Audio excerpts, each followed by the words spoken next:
Hello students, welcome to daily newspaper analysis for 19th June 2024। तो basically आज हम ये न्यूज़ पढ़ेंगे जो हमारा GS3 टॉपिक से कई सारे आज बेसिकली GS3 वाले टॉपिक ही है। ठीक है, infrastructure, science tech environment, economy.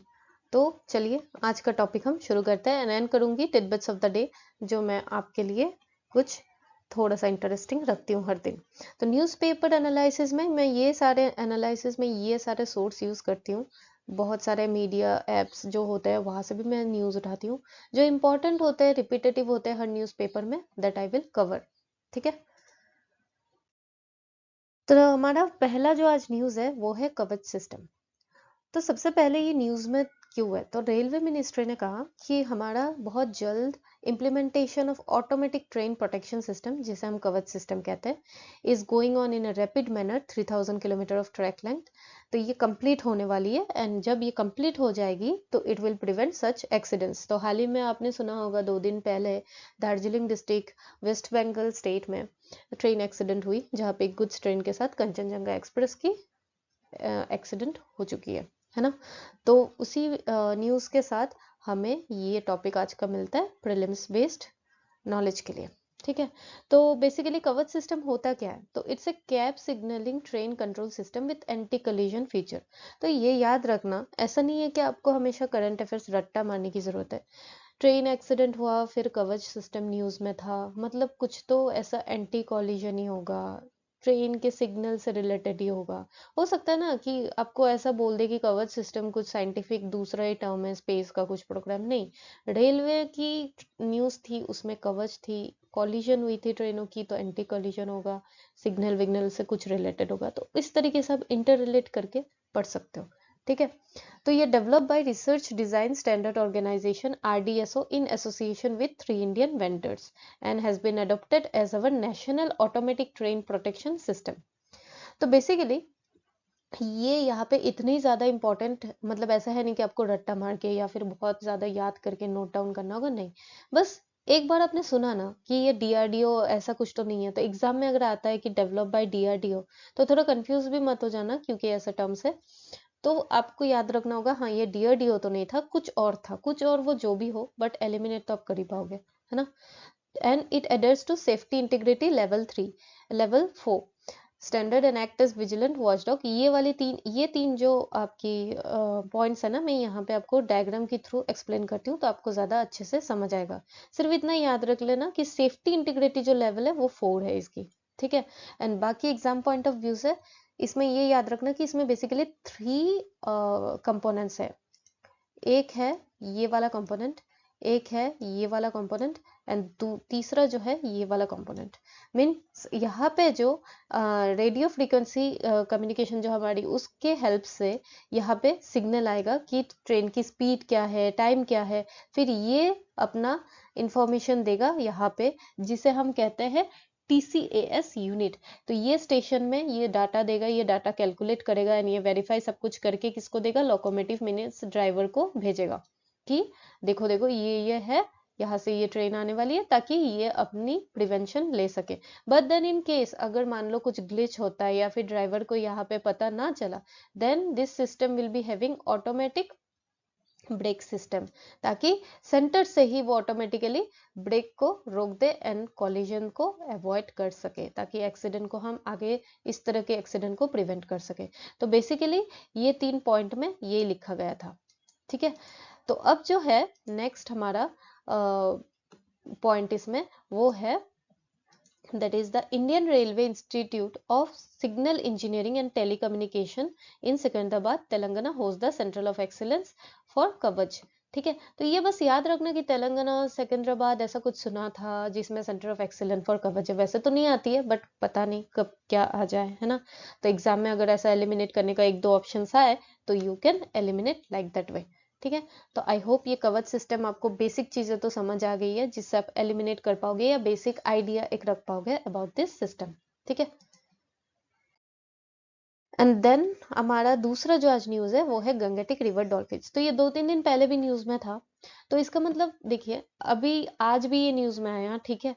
तो इसका मतलब ये नहीं कि मैं आपको बोलूँगी कि आप खुद पढ़ लेना, नहीं, I will take care of your revision also, ठीक है? ताकि अगर सेम चीज़ न्यूज़ में आ रही है, न्यूज़पेपर में ये लास्ट 2 डेज़ से आ रही है, ठीक है? मतलब ये इम्पोर्टेंट हो जाती है। आपको ऐसा नहीं कि सारा रिवर डॉल्फिन्स याद रखना है, आपको वही ज़्यादा जो मेन न्यूज़पेपर में चल रहा है एंड इसके इर्द-गिर्द जो कुछ इम्पोर्टेंट है, वो थोड़ा-सा आपको ध्यान में रखना है, ठीक है? तो मैं आपको इस साथ में रोज अगर रिपीट होते फिर भी मैं लेके आऊंगी, ताकि आपकी भी रिवीजन हो जाए एंड ये रिवीजन होने पे याद ज्यादा अच्छे से हो जाएगा। तो बेसिकली ये न्यूज में आज भी क्यों था, क्योंकि कंजर्वेशनिस्ट ने ये द्वारा ये एनालिसिस किया गया, ये देखा गया कि अनसाइंटिफिकली जो कंस्ट्रक्टेड ब्रिज होते हैं ना रिवर के ऊपर, उसके कारण डॉल्फिन का जो पैसेज होता है विंटर सीजन में उसमें बैरियर क्रिएट करता है, ठीक है? And for the blind animals, ठीक है? तो ये जो न्यूज ये टॉपिक है कि हाँ ये न्यूज में क्यों है। अब जानते हैं कि रिवर डॉल्फिन्स होता क्या है गैंगेटिक, ये पाया कहाँ पे जाता है, गंगेस ब्रह्मपुत्र मेघना and Karnaphuli river system of India Bangladesh and Nepal. याद रखना, कोई अगर बोले म्यांमार में पाया जाता है, नहीं, ऐसा नहीं कि आसपास है तो म्यांमार में पाया ही जाता होगा। तो इंडिया बांग्लादेश नेपाल मैक्सिमम यहाँ पे पाया जाता है। वैसे तो इतना फैक्चुअल नहीं पूछता है, बट फिर भी आपको रीजन का आइडिया होना थोड़ा जरूरी है। It is one of the most endangered fresh water dolphins, है ना, फ्रेश वाटर याद रखना। एंड इसकी एक खासियत फीचर ये है कि दिस गंगे डॉल्फिन्स ये है। तो यहाँ पे this is the Gange dolphins, ठीक है? तो ये जो है ये हमारा नेशनल एक्वेटिक एनिमल भी है and also state aquatic animal of Assam, ठीक है?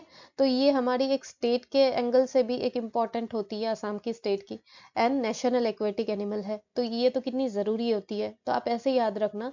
ऑब्वियसली नेशनल लेवल पे एक स्टेट के लेवल पे इतनी इंपॉर्टेंट रखती है, तो इसकी प्रोटेक्शन तो कितनी हाई प्रोटेक्शन होगी। तो इसलिए ये आता है शेड्यूल 1। शेड्यूल 1 मीन्स हंटिंग करना बैन है, protection to the highest level. तो ऑब्वियसली इस तरीके से आप याद रख सकते हो। एग्जाम में शेड्यूल 2 आ गया तो क्यों होगा, आपको ये सोचना होगा कि ये नेशनल लेवल पे इतना इंपॉर्टेंट है, तो ऑब्वियसली शेड्यूल 1 में रखा जाएगा ना ये। And under schedule 1 under wild life protection act 1972 and is considered endangered, ठीक है? ये एंडेंजर्ड कंसिडर किया जाता है आपको आईयूसीएन के स्टेटस में। तो बहुत सारे ऐसे आ जाते हैं, आपने देखा होगा कि यूपीएससी के प्रीवियस ईयर क्वेश्चन में बहुत सारे ऐसे स्पीशीज का नाम दे देते हैं एंड बोलते हैं कि इनकी आईयूसीएन स्टेटस क्या होती है। तो ये याद रखना, एंडेंजर्ड। एंड इसको प्रीलिम्स के पर्सपेक्टिव से तो ये हो गया, मेंस के पर्सपेक्टिव से आप इसे कैसे यूज कर सकते हो। मेंस के पर्सपेक्टिव से जब क्वेश्चन आता है कि कंजर्वेशन एनिमल्स के रिलेटेड कि हम कैसे क्या कर रहे हैं, क्या चैलेंजेस आ रही है, तो चैलेंज में you can quote this as one of the example कि कैसे तो डेवलपमेंट की कुछ कुछ चीजों के कारण इन एनिमल्स को, जो हमारी एक नेशनल एक्वेटिक एनिमल है, उसे भी खतरों का सामना करना पड़ रहा है, ठीक है ना? तो ऐसे ही आप इंटर रिलेट करके पढ़ोगे तो आपको भी अच्छा लगेगा, है ना? आई होप आपको थोड़ा सा इंटरेस्टिंग तो लग रहा होगा। आप मुझे कमेंट सेक्शन में बताना अगर कुछ चेंजेस की जरूरत है तो, ठीक है? तो चलिए नेक्स्ट जो हमारा न्यूज है वो है सिकल सेल डिजीज। क्यों है न्यूज में? क्योंकि 19 जून आज का दिन ऑब्जर्व किया जाता है as world sickle day awareness day and it's a global initiative aimed at increasing public knowledge, awareness and understanding of sickle cell disease. Obviously कुछ भी डे, कुछ भी इवेंट हम सेलिब्रेट ही क्यों करते हैं? नॉलेज, अवेयरनेस एंड अंडरस्टैंडिंग के लिए, ताकि हम अवेयरनेस पा सके।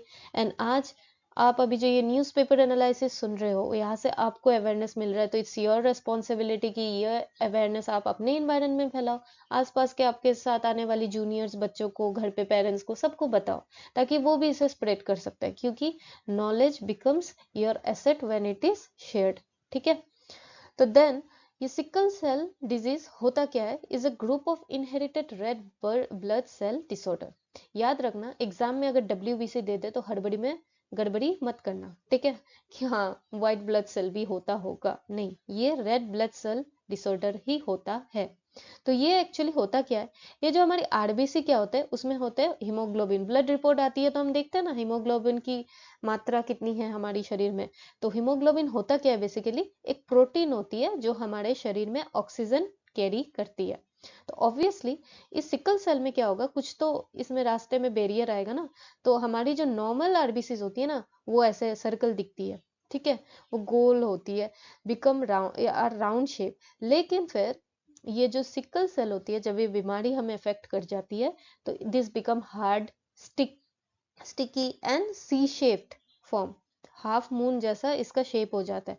तो हार्ड होगा, स्टिकी होगा, तो ऑब्वियसली चिपक जाएगी। एंड ये बैरियर, इसके एरो जो जोन सी टाइप वाले के वजह से, सी शेप के वजह से ये बैरियर क्रिएट करेगा। ब्लड फ्लो सही से होगा नहीं, तो ऑक्सीजन की कमी भी बॉडी में होगी, तो इससे क्रॉनिक एनीमिया, तो इससे क्या हो सकता है, पेनफुल कंडीशन हो सकता है, फैटिक आ सकता है, वीकनेस आ सकता है, ग्रोथ का डिले हो सकता है, बहुत कुछ, intense pain in bone, chest, back, arm, legs, ये सब हो ही सकता है। Obviously symptoms are mainly common, जो भी आएगा आप टिक कर पाओगे। बट इसके ट्रीटमेंट में बेसिकली 3 टाइप्स की ट्रीटमेंट होती है, जिसमें 2 टाइप की होती है आपकी प्रोसेस एंड एक होता है मेडिटेशन। तो मेडिकेशन हाइड्रोक्सी यूरिया, ये कोई प्रोसेस नहीं है, it is a medication that can help reduce the frequency of painful episodes and prevent some long term complication। Means मान लो हाइपोथेटिकली बोल रही हूँ, पेन आपको एक हफ्ते बाद हो रहा है, तो दिस मेडिकेशन से शायद वो 1 मंथ या 2 मंथ बाद में हो। मतलब 1 मंथ या 2 मंथ, 1 हफ्ता मैंने ये एग्जाम के लिए बोला है, ताकि एग्जाम्पल दिया है, ताकि आप समझ जाओ जो what is mean by frequency of painful episodes, ठीक है। एंड बाकी 2 प्रोसेस होते हैं जिसके थ्रू ये ट्रीट किया जाता है। एक होता है ब्लड ट्रांसफ्यूशन, जो एनीमिया रिलीव करता है and reduce the pain crisis, ठीक है। And it can also be treated by bone marrow और स्टेम सेल ट्रांसप्लांटेशन, ठीक है। तो ये इसकी प्रिकॉशनरी कुछ स्टेप्स है जो हम ले सकते हैं। तो आई होप ये सिकल सेल के बारे में आपको बेसिक थोड़ा सा आइडिया हो गया है ना। अब आता है next, reserve bank of India. तो बिगिनर्स के लिए आरबीआई में आप जब भी न्यूज में देखते हो कि रिजर्व बैंक ने ये पॉलिसी लाया, वो पॉलिसी, तो ये आने वाले दिनों में पॉलिसीज के बारे में भी हम पढ़ेंगे, न्यूज़पेपर में आता ही रहेगा वो। तो आज रिजर्व बैंक ऑफ इंडिया, तो आपको जानना है, हाँ आरबीआई ने कर दिया, बट आरबीआई का फीचर्स क्या है, वो बहुत सारे क्वेश्चंस आते हैं, यूपीएससी में आते हैं, स्टेट पीसीएस में आता है, तो you should know the features of RBI, ठीक है। तो आरबीआई के जो गवर्नर है श्री शक्तिकांत दास, उन्होंने आज क्या कहा कि there is a possibility that the current account deficit for the March quarter scheduled to be announced next week will come below the figure 1.2% for the first 9 months of fiscal year 23 to 24। For the first 9 months इनका figure कम होके घटने वाला है 1-2%। तो ये next week आएगा, announce आएगा, तो इसके साथ न्यूज आते ही रहेंगे एंड उस न्यूज के साथ I will cover all those policy वाला कॉन्सेप्ट। तो आज हम सबसे पहले बेसिक जान लेते हैं कि आरबीआई में क्या क्या आता है, एंड ये क्वेश्चन आता है, ठीक है ना। आप प्रीवियस ईयर क्वेश्चंस देख चुके हो या देखोगे तो ये सब आए गए, ठीक है। तो करंट अकाउंट डेफिसिट फिर और एक दिन मैं अच्छे से समझाऊंगी, अभी बेसिक इतना समझ लो कि आपका खर्चा ज्यादा हो रहा है आपके कमाई से, ठीक है। आप अगर कमा रहे हो 10 रुपए तो आप खर्च रहे हो 20 रुपए, तो जो वो डिफरेंस आती है that is current account deficit. तो इतनी ये जितनी कम होती है वो उतनी अच्छी होती है। ऑब्वियसली आपके खर्चे कम और आपकी अर्निंग ज्यादा होगी तो वो अच्छा है ना, सेविंग्स ज्यादा कर पाओगे। तो यही सेम अप्लाई करो नेशनल लेवल पे, इंटरनेशनल लेवल पे, तो वैसा ही करंट अकाउंट डेफिसिट हमारी कंट्री की घटने वाली है, तो अच्छी बात है ये, ठीक है। तो आरबीआई के बारे में हम जान लेते हैं। स्टेब्लिश ऑन 1 अप्रैल 1935, ठीक है। अब ये एग्जाम में आएगा तो कभी मत सोच लेना मैं ये बिगिनर्स के लिए बोल रही हूँ, इतनी बेसिक चीज है, बिकॉज बिगिनर्स, अगेन मैं फिर से रिपीट करती हूँ, ऐसा नहीं कि वो ग्रेजुएट करके ही यूपीएससी की प्रिपेयर कर रहे हो, शायद क्लास 12 वाले भी कोई देख रहे हो फॉर द नॉलेज, ठीक है ना। एंड क्लास 12 के बाद भी कोई देख रहे हो जिनको नॉलेज नहीं हो रही है, उतना समझ नहीं है उस टाइम तक इमेच्योरिटी की वजह से। तो मैं इसलिए ये सारी चीजें कर रही हूँ कि ताकि आप आगे चल के जब पढ़ोगे ना कुछ चीज, तो कैसे आप ध्यान से पढ़ सकते हो, ठीक है। तो ये स्टेब्लिश्ड ऑन 1 अप्रैल 1935। तो एक्चुअली 1935 जब आप देखोगे तो आपको लगेगा अरे ये तो इंडिपेंडेंस से पहले बन गया, हमें तो लगा था इंडिपेंडेंस के बाद ही बैंक की सेटअप हुई होगी। तो याद रखना आरबीआई इंडिपेंडेंस से पहले ही सेटअप हो गई थी, ठीक है, under the act RBI reserve bank of India 1934, ठीक है। तो इनकी जो सेंट्रल ऑफिस है, मीन्स जहाँ पे ये गवर्नर बैठते हैं, पॉलिसीज फॉर्मुलेट होती है, वो पहले कहाँ पे थी, कलकत्ता। फिर परमानेंटली कहाँ पे मूव हुई, मुंबई इन 1937, ये भी इंडिपेंडेंस से पहले ही हुई। पहले ये प्राइवेट थी, फिर नेशनलाइजेशन हुई 1949, एंड अब ये गवर्नमेंट के अंडर ही आता है, इंडिया के under he, fully own by government of India. तो ये याद रखना, नेशनलाइजेशन हुआ इंडिपेंडेंस के बाद, ऑब्वियसली नेशनलाइजेशन तो नेशन बनने के बाद ही होगा ना, ऐसा याद रखना। तो इसमें जो ऑफिशियल्स होते हैं, जो डायरेक्टर्स होते हैं, अपॉइंटेड एंड नॉमिनेटेड किसके द्वारा किया जाता है? Government of India by under RBI act. कितने साल के लिए? 4 साल के लिए। तो अब इसमें जो ऑफिशियल्स है ये दो भाग में होते हैं, एक है ऑफिशियल, एक है नॉन ऑफिशियल। ऑफिशियल में जिसको हम कहते हैं सेंट्रल बोर्ड ऑफ डायरेक्टर्स, एक होते हैं गवर्नर जो अभी है श्री शक्तिकांत दास, ठीक है। एंड जो बाकी मेंबर्स होते हैं फुल टाइम वो not more than 4 deputy director, deputy governors, means 4 या 4 से कम हो सकते हैं बट 4 से ज्यादा नहीं हो सकते। एंड नॉन ऑफिशियल डायरेक्टर्स होते हैं जो नॉमिनेटेड किसके द्वारा किया जाता है? गवर्नमेंट ऑफ इंडिया द्वारा, जिसमें 10 डायरेक्टर्स होते हैं from various field and 2 government official, and 4 director होते हैं जो 4 लोकल बोर्ड यानी रीजनल। तो रीजनल इंटरेस्ट को भी ताकि वो कंसिडर कर सके तो ऑब्वियसली रीजनल बोर्ड होना ही पड़ेगा। एंड वेरियस फील्ड क्यों जरूरी है?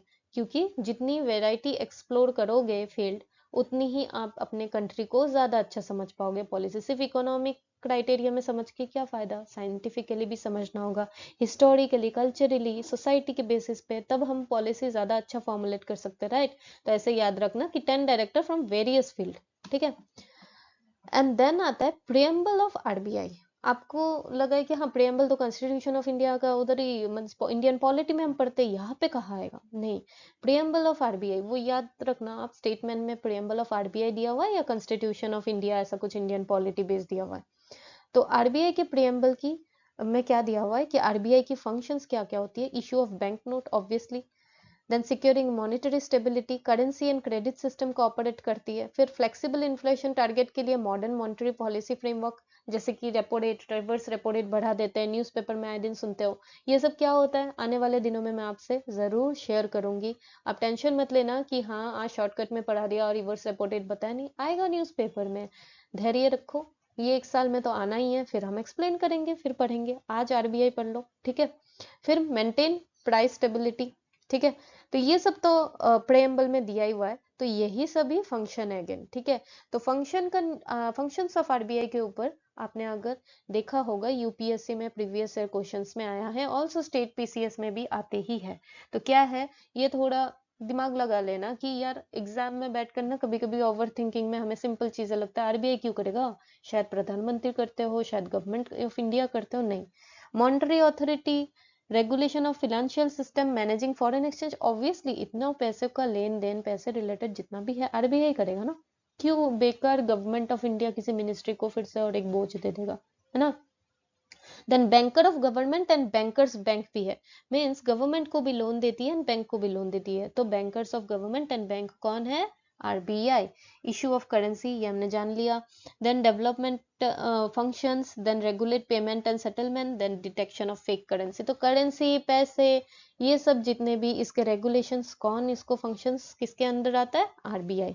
तो ये एक बार पढ़ लोगे आपको आइडिया रह जाएगा, रट्टा मारने की जरूरत नहीं है, जब भी आएगा टिक करना, ठीक है। तो आई होप आरबीआई रिलेटेड अगर कुछ क्वेश्चन आए तो you will mark it correct, है ना। तो अब नेक्स्ट आता है बायोफ्यूल्स। तो ये क्यों है आज न्यूज में? Because A team of scientist from Assam and Odisha in India, China and UK has developed a water repellent catalyst that can cut the cost of producing environmentally biodiesel substantially from the current level. Means जो costing होती है हमारी biofuel produce करने में, उसकी costing को कम करने वाली प्रोसेस एक डेवलप वाटर रेपेलेंट कैटलिस्ट को डेवलप किया गया, किसके द्वारा? A team of scientist from India, China and UK. तो ये तो हो गई न्यूज। देन हमें जानना है कि बायोफ्यूल्स क्या होता है। बायोफ्यूल्स के ऊपर तो बहुत सारे क्वेश्चंस आ चुके हैं, it's an important topic from exam point of view obviously. तो ये होता क्या है? Any hydrocarbon fuel that is produce from an organic matter, living हो या फिर वंस लिविंग, एक टाइम पे लिविंग हुआ करता था, उससे ही बनता है बायोफ्यूल। एंड ये बहुत शॉर्ट पीरियड ऑफ टाइम में ही हम प्रोड्यूस कर सकते हैं बिकॉज एफिशिएंसी इसकी अच्छी है, तो obviously we will go for this option, right. ये तीनों नेचर में पाया जाता है, solid, liquid and gases. Solid में wood, dried plant manure, liquid में बायोइथेनॉल, बायोडीजल, गैसेस में बायोगैस, है ना। तो ये जो था ये रिलेटेड टू बायोडीजल था, तो biodiesel comes under liquid biofuel. And इसको किसी के साथ रिप्लेस भी कर दिया जाता है या फिर किसी के साथ एडिशन, जैसे डीजल में अगर हम बायोडीजल मिक्स करते हैं then we can use it in this transportation system. And also it can generate heat and electricity. अब रीजन क्या है क्यों हम स्विच कर रहे हैं बायोफ्यूल्स को?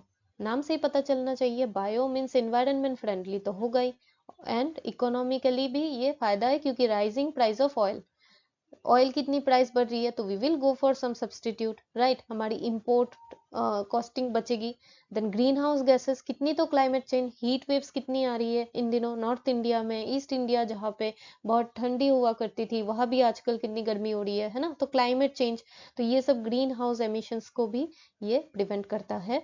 And also another economic is it can obtain using agriculture crops means benefit to farmers, है ना, तो ये हो गया। लेकिन अब आते हैं कुछ इसके categories, first second third fourth. तो फर्स्ट जनरेशन बायोफिल्स में क्या होता है, these are made from food sources जैसे शुगर, स्टार्च, वेजिटेबल ऑयल। तो इसके एग्जांपल्स है biodiesel, then vegetable oil, biogas, इन सब से तो बन सकता है।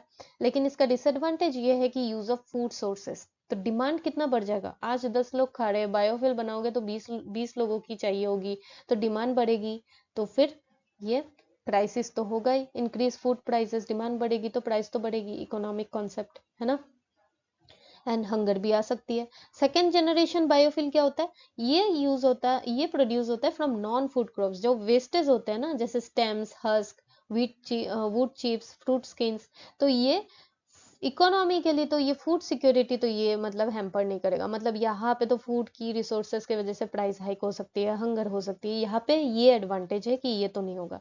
बट देन इसकी जो प्रोसेस है ना, इसकी प्रोसेस थोड़ी प्रोडक्शन कॉम्प्लिकेटेड होती है एंड इसकी प्रोडक्शन थोड़ी इजी होती है, बट देन ये emit less green house gas compare to first generation. तो हमारा प्रायोरिटी है इन दिनों ग्रीन हाउस गैस कम करना, तो ऑब्वियसली चाहे प्रोसेस थोड़ा कॉम्प्लिकेटेड हो, we will go for second generation biofuel, है ना।